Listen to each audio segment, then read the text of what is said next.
Hi everyone, Marcus again, and I have something that's really important. I've been getting emails forever about the alkaline water, and it's so important. Everybody thinks alkaline, alkaline, alkaline, and I gotta say, I got caught up in this whole thing years ago, like 6-7 years ago. I wrote about it in my book. It's the only thing I ever regret writing in my book was about alkaline and alkaline water.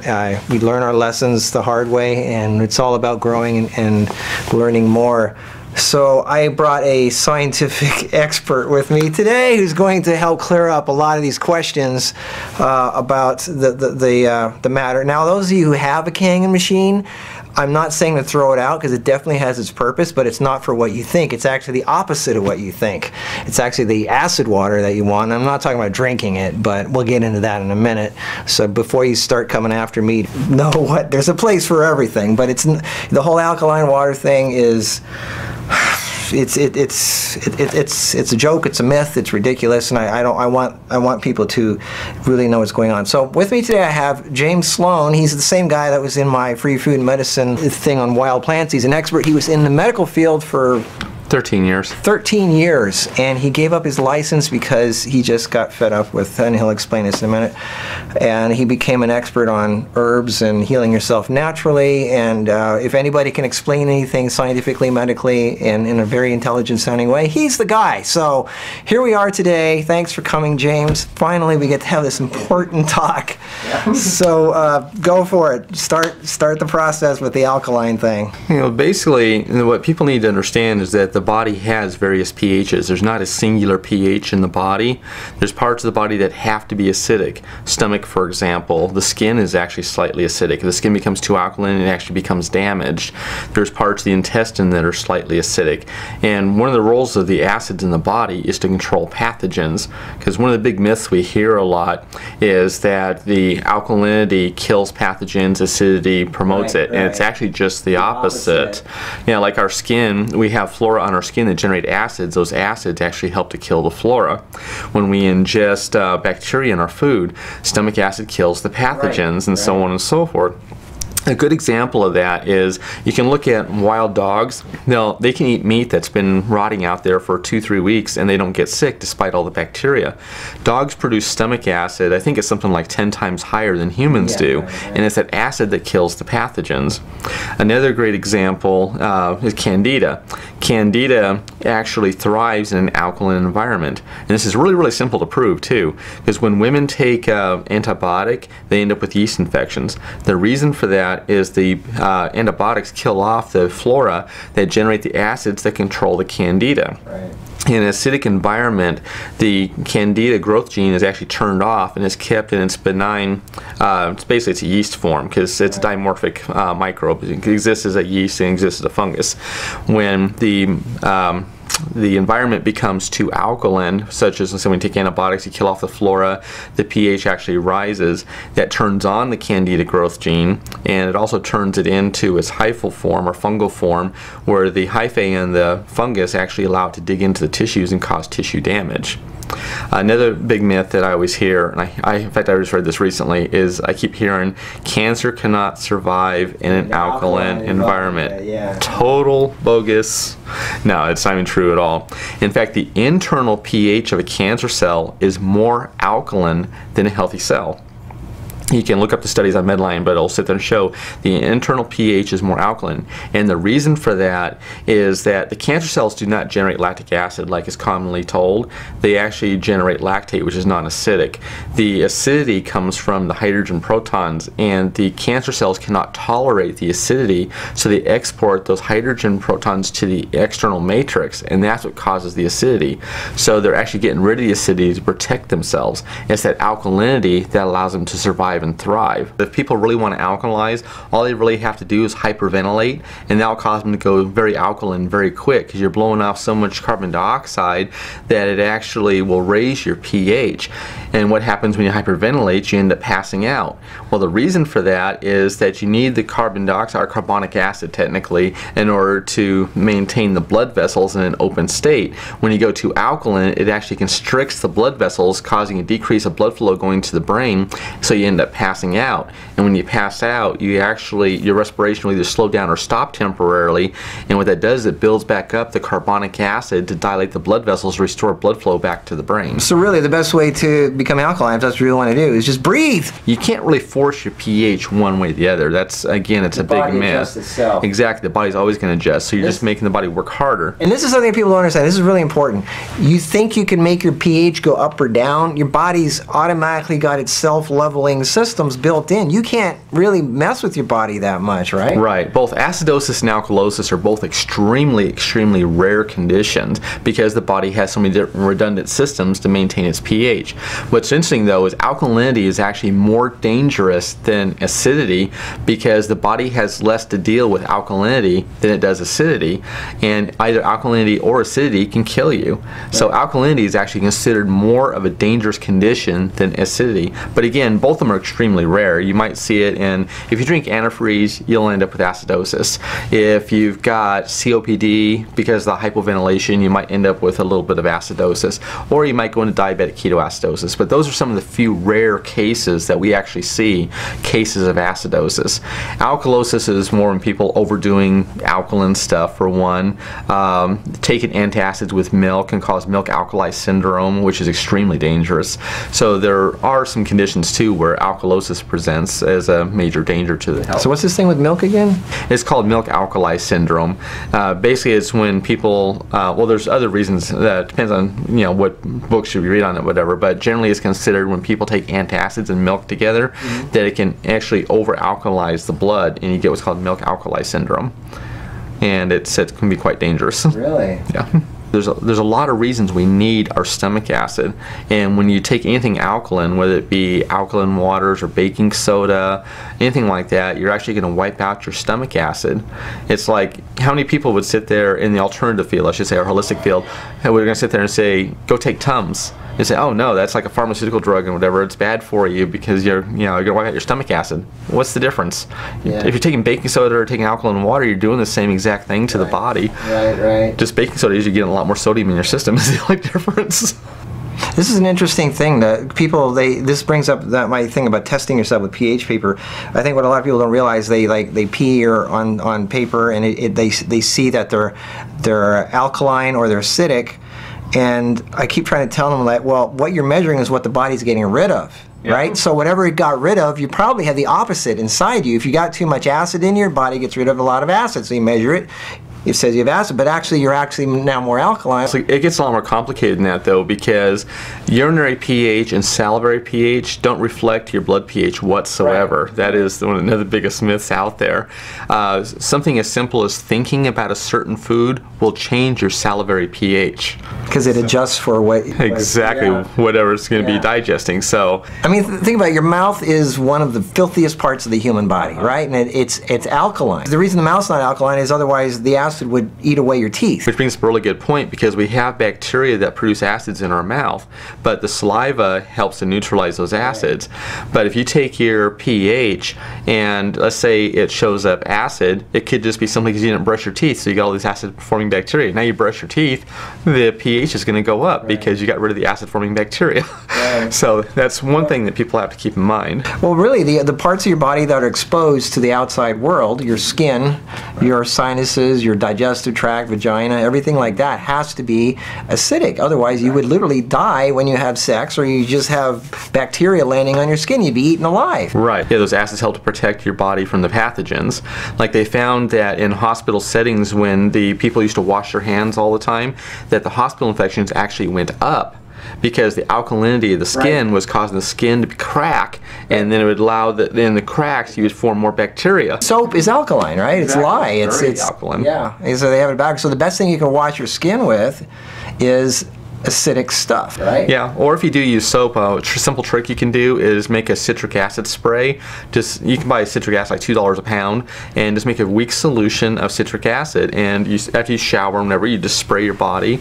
You can spray your hair, because your hair is actually supposed to be slightly acidic too, so it helps keep the hair from drying out and becoming brittle. So is this a cause why people are losing hair and getting dry hair? There's actually a lot of reasons for that. Shampoo is definitely one big factor though. but also dry hair can be a sign of hypothyroidism. Right, but I mean, can acids help your hair? Yeah, it actually benefits the hair. It makes it healthier so that it's not dry and, you know, breaking it, not coming out from the roots, but, you know, breaking and stuff, because if it becomes too alkaline, it can damage the hair just like it does the skin. What about apple cider vinegar? Can you like wash it all over you? And yeah, if you like the smell. But the nice thing about citric acid is that it doesn't leave any type of lingering smell. And so if you're in a rush or whatever, you know, you can spray it and whatever. Right. I'd give you another really good little tip. If you want the best deodorant in the world that's safe, just get some lime juice and use it for deodorant. Interesting. Yeah, it neutralizes the ammonia for one, and the acid kills off the bacteria. I found it works much better than any commercial product I've found so far. It's not an antiperspirant, it's only a deodorant. Yeah. And another interesting thing about the alkaline promotes growth and acid kills it. I mean, like for example, a female vagina, it's normally acidic, right? You wash it out with acids, and when male ejaculate is alkaline, so the sperm can survive. Well, what does that tell you, right? I mean, little tiny creepy crawly things like to live in an alkaline environment. Acid kills it. Exactly. It's so. I mean, this is self-explanatory stuff. It's common sense. And the one thing I learned about, you know, I know a lot of the alkaline people are going to come after us and say, oh, but there's scientific proof, there's books written about this. The one thing I learned about court cases is you're always going to find proof to validate whatever you believe in. No matter what side you're on, you're going to find proof. And there's scientists out there who are going to swear up and down with all their test results that alkaline is the way to go.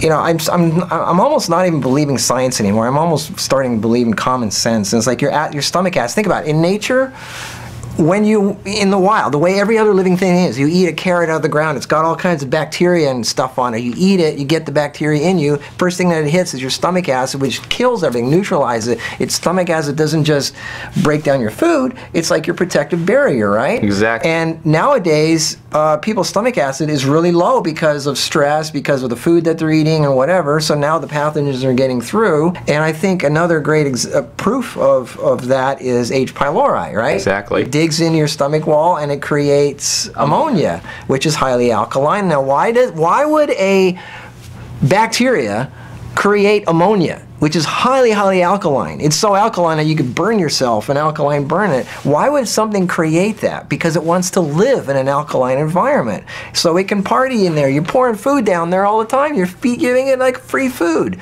So this is common sense. Exactly. Yeah, well, as we mentioned earlier too, we were talking about how the body adjusts its pH. You were talking about how the bones can be demineralized. Yeah. That's only as a very last resort. The body has redundant systems in order to maintain its pH.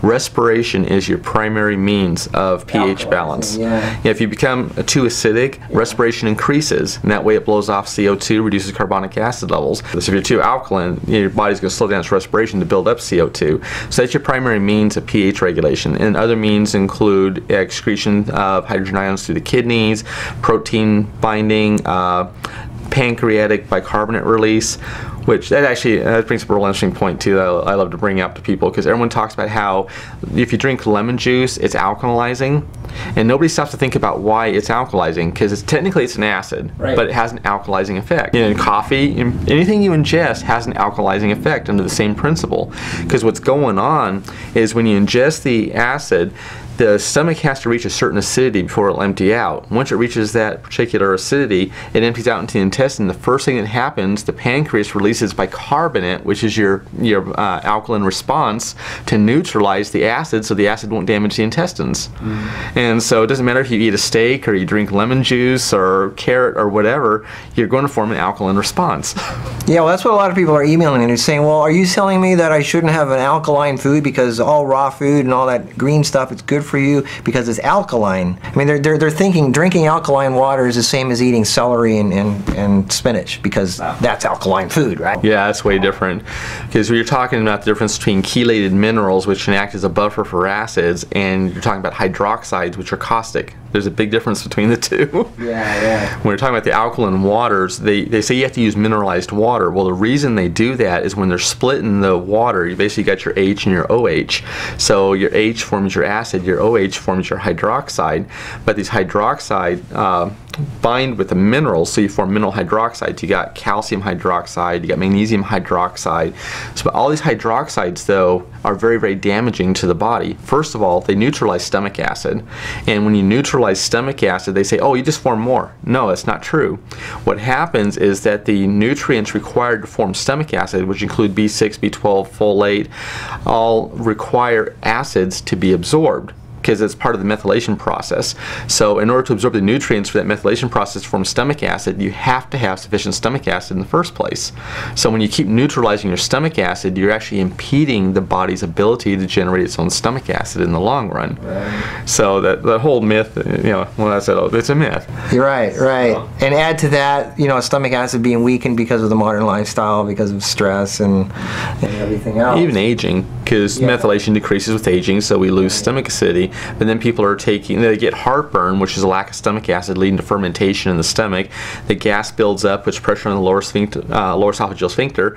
When that valve tires out, it gives way. Gas races up the esophagus carrying traces of acid with it. That's your heartburn. So first thing they do, antacids, acid blocker. They think they have too much acid in their system, so they take antacids. And it compounds the problem. And a lot of times it's the opposite. They don't have enough acid. And whatever weak acid they have is making it up the esophagus because their valve is too weak to stay shut. It's just traces of acid. If you had too much stomach acid coming, which is called hyperchloridia, but if you check the medical text, it's almost unheard of. It is so rare.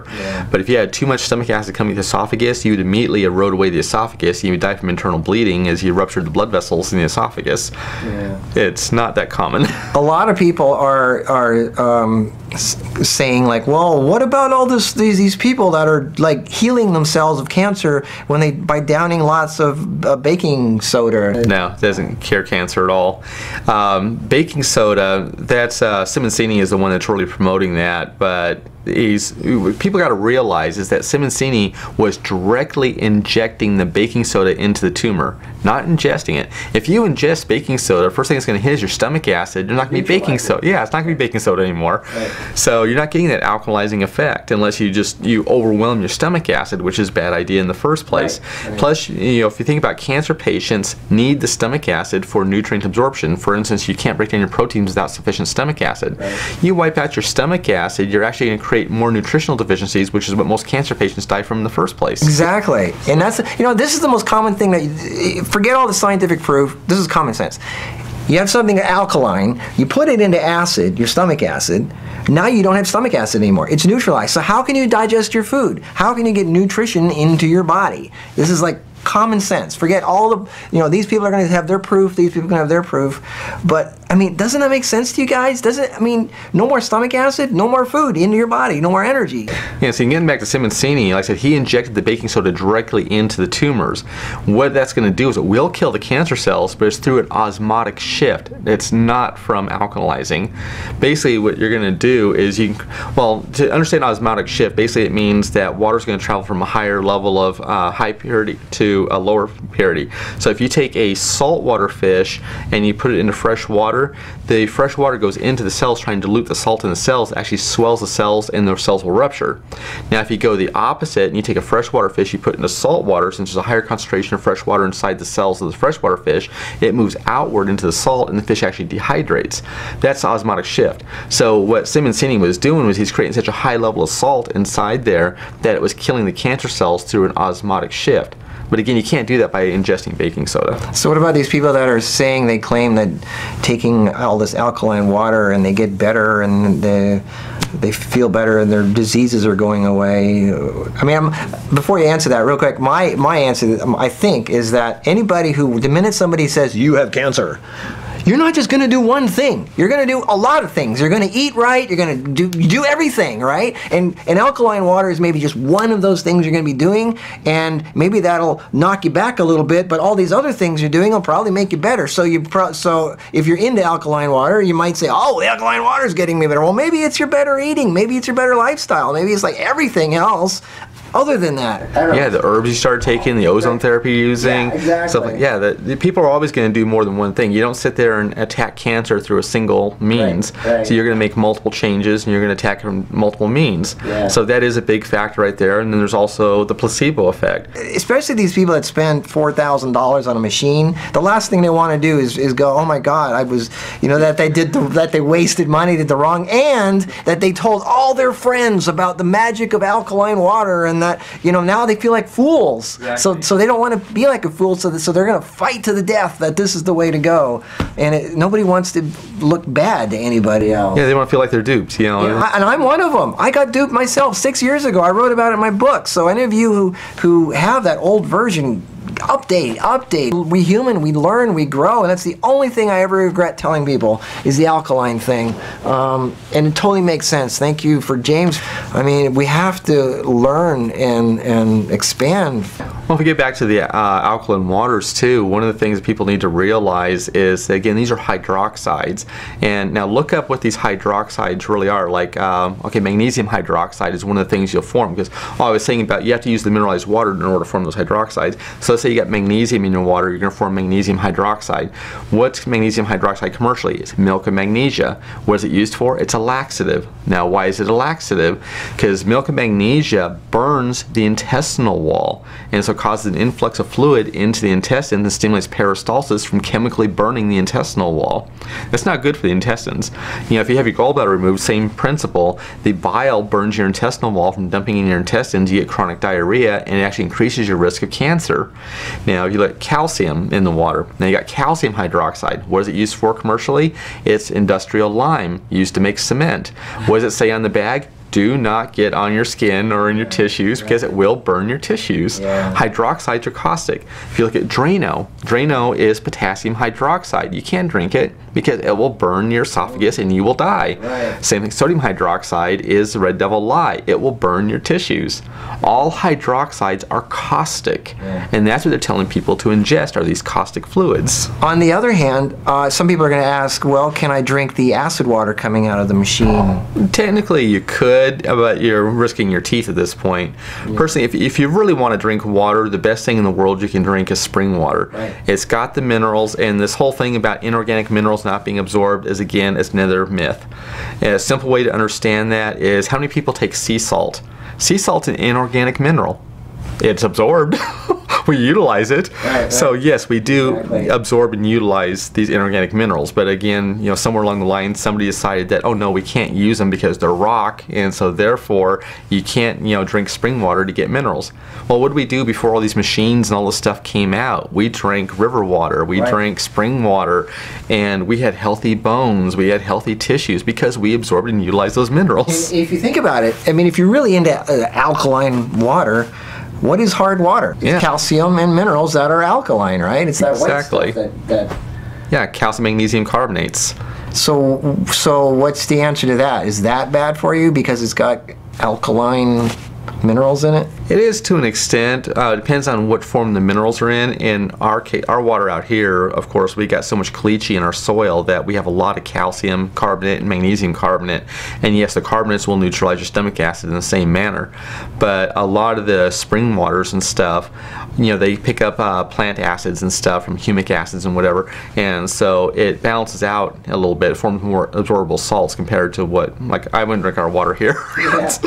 Acids, we are made of acids. We're amino acids. That's what protein is made of. How many of your vitamins are acids? Pantothenic acid, ascorbic acid, and so on. Folic acid. I mean, our acids are beneficial to the body. We need them to survive. Our bodies produce lactic acid by the intestinal flora. I shouldn't say our bodies, our flora. The only part of the body that ever generates lactic acid is the flora, but our own cells do not produce lactic acid. Nowhere in the human body. They say when you work out, you get lactic acid and stuff. That's like a big myth. Huh? Yeah, you produce lactate. The burning that you experience during the actual exercise is actually from the hydrogen protons again. That builds up, and that's what actually ends up creating the burning sensation. Now, the muscle soreness you get afterwards, that's not from the acid whatsoever. That's another myth. That's from micro tears in the muscles. The hydrogen protons are actually removed from respiration. That's why when you're running, your respiration increases because you have to more oxygen demand to the muscles and so on. But when you stop running, you don't stop breathing all of a sudden, you're still, like this, you're breathing heavy because your body's trying to pump off those extra hydrogen ions. But once those levels drop back down, respiration decreases back down again because there's no need for that extra oxygen to remove the hydrogen ions. Also, there's like uric acid. Yeah, uric acid is a byproduct of basically protein metabolism, also breakdown of old cells inside the body. The body will generate uric acid. Now again, uric acid has its benefits in the body. For one thing, it's the body's primary antioxidant. But too much of it, of course, well, too much of anything can be bad. Too much water will kill you, too much oxygen will kill you. So it's one of those things where you have to have that balance. But we need uric acid as an antioxidant for the body. And then uric acid has its other purposes too, but that's one of the primary reasons. Yeah, there's so many healing acids. There's fulvic acid, betulinic acid is the most strong antiviral, anti-cancer agent you can find. It's found in chaga mushrooms. In fact, there's a lot of acids and stuff that are known to kill cancer cells. Right. And again, your vitamins and so on, they're all acids. Those of you who have a machine, how I started this was actually the part that you want is the acid water, either coming out the back end or dialing your own acid water. It's actually, from what I hear, the best way of washing your hands, of cleaning your dishes, of disinfecting your countertops, of doing your laundry. Put it in your laundry, right? I mean, exactly. It's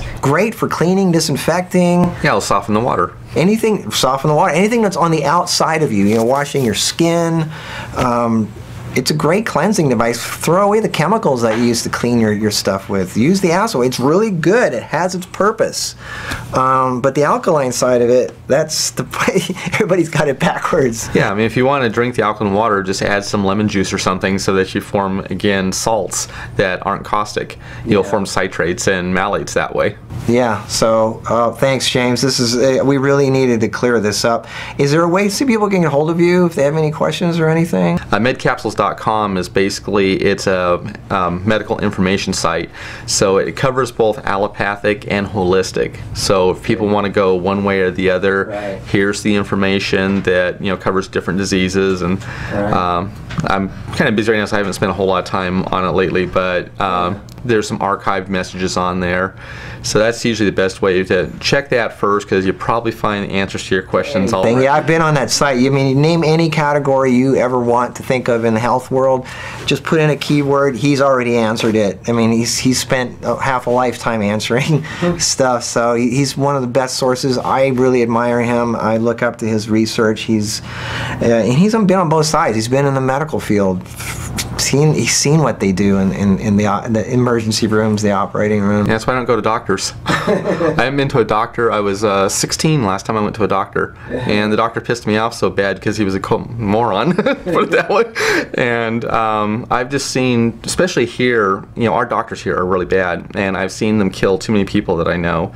My grandfather, they killed him. It's stupid mistakes. They did multiple ones, but the one that really killed him was they'd give him heparin therapy 3 times in 4 months. You can't do that. It creates blood clots when you do that. Even though it's a blood thinner, it causes white thrombus syndrome, and that caused him to stroke, and he died. My business partner's dad just died from iodine overdose from the doctor giving him amiodarone, and we spent 4 months getting him off the drug the first time. When he went back in the hospital for unrelated condition, the doctor put him back on the amiodarone. It doubled the dosage and killed him. So I don't go to doctors. Yeah, so all this scientific quote-unquote proof they have that alkaline is the way to go, that's still somebody's opinion. I mean, scientists said 500 years ago the world was flat, right? Yeah. They had all the proof in the world that it was. So I don't believe half the stuff out there that people say anyway, even if it's in a book. Somebody wrote, a doctor, a PhD wrote a book. Well, so what, Yeah, a lot of the stuff, one of the problems we run into is research is so easy to manipulate. If you want to prove something, there are ways to set up the research to where it proves what you're trying to prove. Exactly. Like, they have studies that sit there and say echinacea is the most wonderful stuff in the world, and there's stuff that's, studies that sit there and say that it's totally worthless. Read the studies. The ones that show that it worked great are the ones that properly dose the person. There's one study that I saw saw that said it had no effect on the cold, they were giving the person 1 capsule of regular herb per day, and it's like, gee, why didn't it work? We didn't want it to work. So there are ways to manipulate research, and that's why you have to really go in, you got to read the actual study and find out how was it designed, how was it interpreted, and so on and so forth. And that will answer a lot more questions. Well, thanks, James. It's a pleasure having you here, and if you're up for it, let's do some more in the future, because you're really great at answering questions with scientific proof and ways that people can research and Google and stuff. I'm here to jumpstart you guys, and then some of the stuff which is really important, you need proof, so he's a good way to give you that. Before we go, can I mention one other thing? Because I wanted to bring up to people, just so people understand how Kangen is really manipulating things. I already mentioned like the videos and stuff, but on their website they used to talk about how they had the certificate of approval from the Japanese Ministry of Health, and I went on there one time, I looked it up, and it was just like really, really tiny to make sure you couldn't read it. So I did is I copied it, I took it over to Word, and I enlarged it so I could actually read it. It had nothing to do with the Japanese Ministry of Health whatsoever. All it was a certificate allowing them to manufacture the machines. So it's a good example of how they're lying through their teeth to try to sell these overpriced machines. And so it's something that people need to understand, that it is an MLM company. MLM companies tend to lie because they have to justify their higher prices. This is important, and anytime I get an update, even if it was something I said years ago and it's changed, I want to give you the latest. I want to give you something that's important, especially if your life depends on it. Stay tuned, keep looking at marcusnews.com for the latest, and I'll give you the link at this to reach James and his site. So between us, hopefully we can save some more lives and keep people from spending unnecessary money and going through a lot of pain. Thanks, guys. Thanks, James. Thank you. Next time. Bye.